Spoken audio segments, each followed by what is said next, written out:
Audrey Mastry was a freediver from France that traveled to the Dominican Republic with her husband to attempt to break the world record of the deepest dive of 561 feet underwater in a single breath. When Mastry reached 562 feet underwater and broke the record, she tried to deploy the balloon that was supposed to quickly bring her back to the surface of the water, but she was in a big world of trouble when the balloon malfunctioned and failed to deploy. Mastry was now 562 feet under the ocean water and now had to be carried back to the surface by her safety divers without oxygen. And now what was supposed to be a dive that had her underwater for 3 minutes had her underwater for nearly 10 minutes. When she finally reached the surface, she was unresponsive and her husband frantically tried to resuscitate her. It took them 30 minutes to get her to the nearest hospital, but unfortunately it was already too late and she was pronounced deceased on arrival.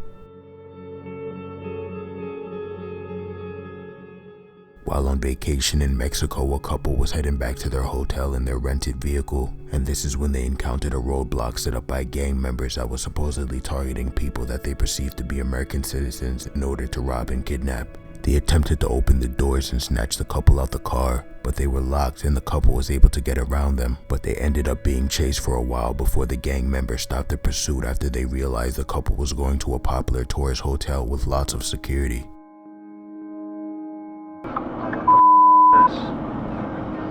Stopping for these assholes. Oh, shit.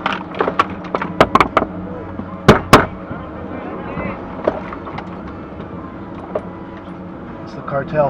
Yeah.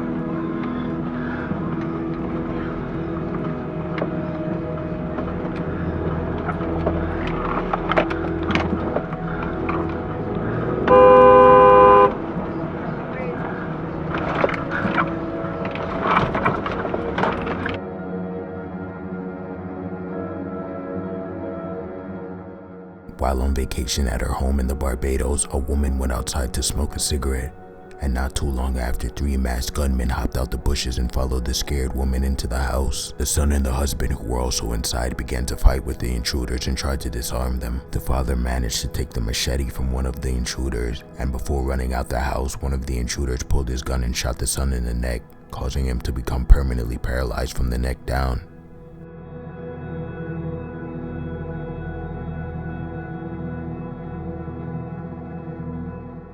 The night after flying in from Ohio to visit family in Michigan, a man went out to a local bar with a few friends, and this is when he encountered a woman who sat next to him and tried to start a conversation with him. The man didn't pay the woman much attention as he was enjoying his friend's company, and the woman didn't take his lack of attention too well. But when the man turned away, she pulled an unknown tablet out of her purse and slipped it into his drink. Hours later, the man was unconscious and rushed to the hospital with severe kidney failure, which left him in a coma.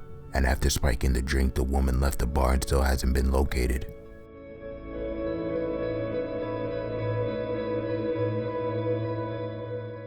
"79-year-old Angel Diaz was visiting New York and walking back to his niece's house whom he was staying with, and on the way back from a local market he encountered a man who randomly launched a vicious attack on him for no reason. The 79-year-old was punched and kicked multiple times, and when the ambulance arrived he was transported to the hospital in stable condition. But unfortunately his condition worsened over time and he passed away 6 weeks later.